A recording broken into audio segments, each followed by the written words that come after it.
Dr. Zethkalar adjusted the neural interface crown one final time, her 4 delicate hands trembling with anticipation. The human specimen, Subject 47, sat motionless in the observation chamber, voluntarily submitting to what the Vorthak Collective considered the most ambitious xenobiology study in galactic history. "Begin pain threshold analysis," Zethkalar announced to her team of researchers. The laboratory fell silent except for the soft hum of monitoring equipment. The first stimulus was barely perceptible, a gentle electric pulse equivalent to a minor static shock. On Vorthak Prime, such a sensation would send any citizen into convulsions of agony. The human's vitals remained stable. "Increase intensity by factor of 10, ordered Dr. Krenthal, the expedition's lead researcher. The human, who had introduced himself simply as Marcus, winced slightly but maintained his relaxed posture. His neural patterns showed mild discomfort, nothing more. The Vorthak scientists exchanged confused glances. Their species had evolved on a garden world where the harshest weather was a gentle rainfall, where predators had been extinct for millennia, where even minor injuries required immediate medical intervention. "Factor of 50, Krenthal commanded, his voice rising with scientific fervor. Marcus grunted, his jaw tightening. The pain readings spiked on their instruments, yet the human remained conscious and coherent. More disturbing still, his stress, hormones were actually beginning to stabilize. "Impossible," whispered Dr. Yolandra, the team's neurochemist. "At this level, a Vorthak nervous system would have shut down completely. He should be catatonic." But Marcus wasn't catatonic. Instead, he turned toward the observation window and spoke, his voice steady despite the ongoing stimulation. "You, folks getting the readings you need? I can go higher if necessary." The laboratory erupted in panicked chittering. Zethkalar nearly dropped her datapad. He's volunteering for increased pain levels?" Krenthal stammered. Marcus nodded. "Look, I know you're trying to understand human physiology. Back home, I'm a construction worker. This is maybe a 6 out of 10 compared to the time I caught my hand in a plasma cutter. Or that kidney stone last year. Now that was educational."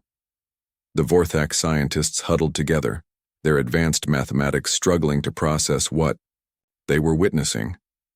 Their preliminary reports had labeled humans as Deathworlders, a designation reserved for species evolved on planets so hostile that survival required extreme adaptations. But they had assumed this was mere exaggeration. Dr. Yolandra pulled up Marcus's biographical data. According to his file, he's from Earth, a planet with active volcanism, extreme weather patterns, predators with cutting implements for teeth, and atmospheric compositions that would be toxic to most species. And he considers this voluntary? Pain study? Recreational? Krenthal's voice cracked. Marcus had overheard them through the chamber's speakers. "Oh, this isn't recreational. Recreation would be my weekend mountain climbing or that time my buddy Jake and I decided to test how long we could hold our breath underwater. This is just helping science." The research team watched in horrified fascination as Marcus began describing his recreational activities.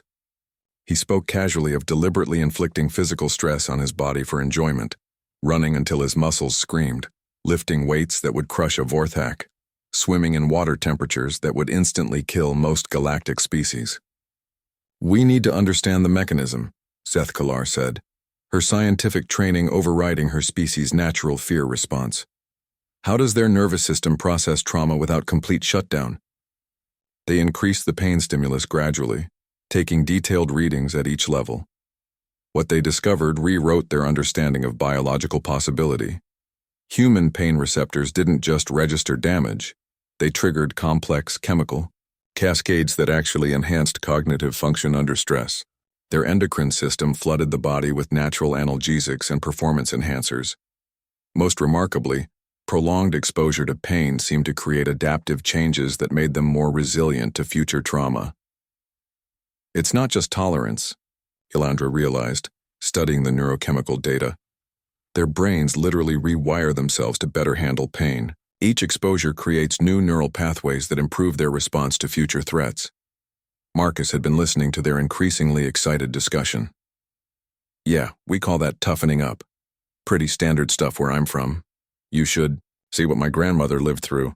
Survived 3 wars, 2 famines, and a volcanic eruption. Still makes the best cookies in the neighborhood." The implications hit the research team like a plasma blast. Humans didn't just survive their death world, they thrived on its challenges. Every hardship made them stronger, more adaptable, more dangerous. Krenthal initiated emergency communication with the Galactic Council.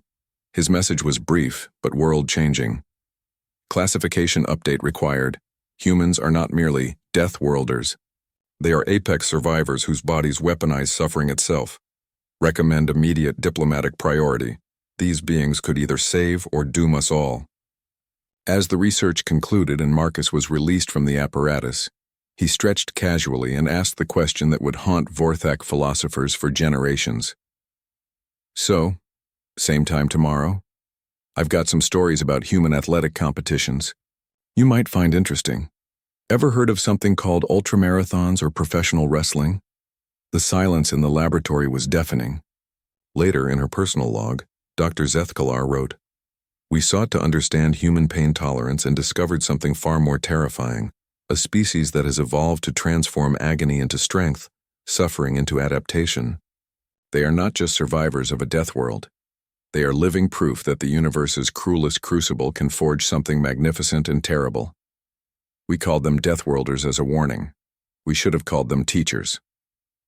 The next day, Marcus returned as promised, bringing homemade cookies from his grandmother's recipe and stories that would fundamentally alter the galaxy's understanding of what it meant to be truly alive.